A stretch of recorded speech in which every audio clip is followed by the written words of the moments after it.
Hi everybody, it's Mary Lagakis-Engel, the Management Coach. Thank you for joining me today.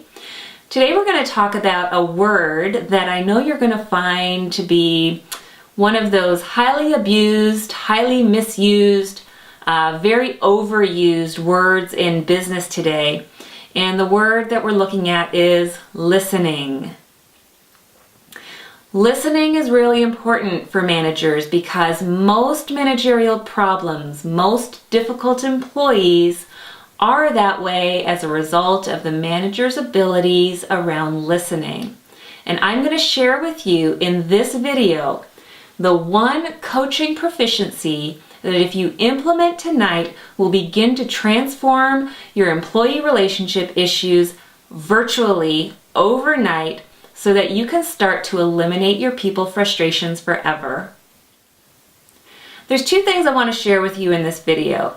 The first is to help you understand the difference between processing information and listening to information. The second thing I'm going to leave you with today, and I think it's going to be really great for you, is one coaching proficiency that will literally start to transform your employee relationships overnight. So first, let's start off with a bit of a reminder. If you're anything like me, you have been at a dinner table with friends where one friend will tell a story and another friend, or maybe even yourself, will hear the story and these words will literally come out of your mouths. Well, that's nice, but let me tell you what happened to me. Do you recognize those words? What you've just done there is you've processed the information that was given to you. It triggered a new thought in your brain, and your mind went straight to blurting out the next thing that came to mind for you, which was the story that you remembered as a result of the first story. Now, a lot of you will probably say, sure, I heard the story, I was listening, and then it triggered a new thought in my mind, which is okay when you're with friends. In a business environment, it's a little bit different.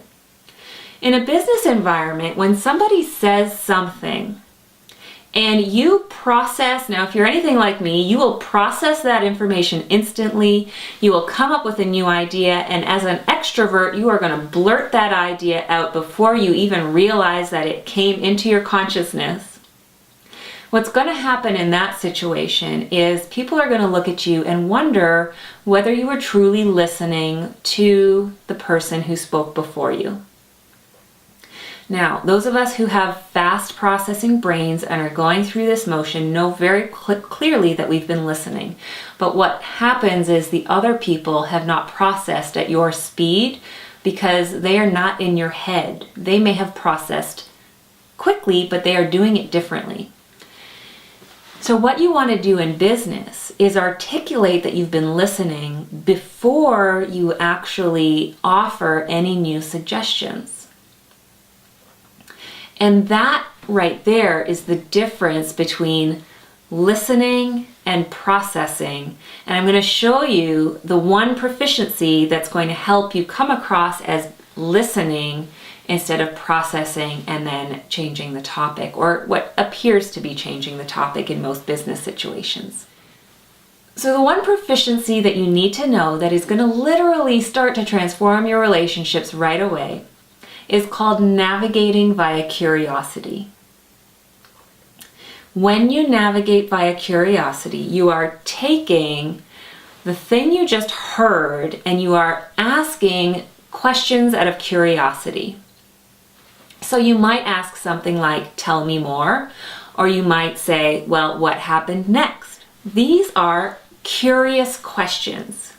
Now, I need to inform you of the potential red flag when you start to enter the world of navigating via curiosity. Some of you will interpret it as asking probing questions. And what I want to caution you on is that probing questions or challenging questions are not the same thing. I have one client who works for a large retailer, and one of his biggest challenges was that when somebody presented an idea or a proposal to him, he would have an instant opinion on it. And so when I asked him to start to navigate those proposals using curiosity, he found it a really big challenge because people would perceive his questions as being challenging. Because he would ask things like, well, why would you do it that way? Well, how do you think that's going to work? Well, what makes you think that that's going to be a good idea? Now, these are challenging questions. They're not curious questions. So what you'd want to do is arm yourself with less charged, less energized questions that are simply curious. So when somebody presents a proposal to you, set your opinion aside for a moment and come back with a more neutral question. Tell me more about that. What would you do next? Those are the kinds of questions we're talking about when we navigate via curiosity. So here's your homework for tonight. I would like you to think about the questions that you might ask somebody when you're navigating via curiosity.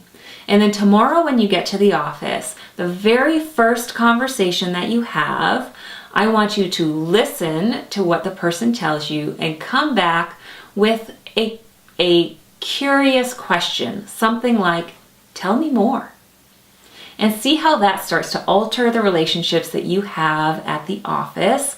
And when you start that, you will start to see that when you learn the coaching proficiencies, of which this is one, you become less stressed about managing, especially your difficult employees, and you become, you eliminate your people frustrations virtually forever. So if you have any questions about this or any comments, I would encourage you to go ahead and put them in the comment box below. I love hearing your comments. And until next time, I wish you all a world of kindness. Go out there and be kind to one another. Signing off, this is Mary Lagakis Engel, the Management Coach.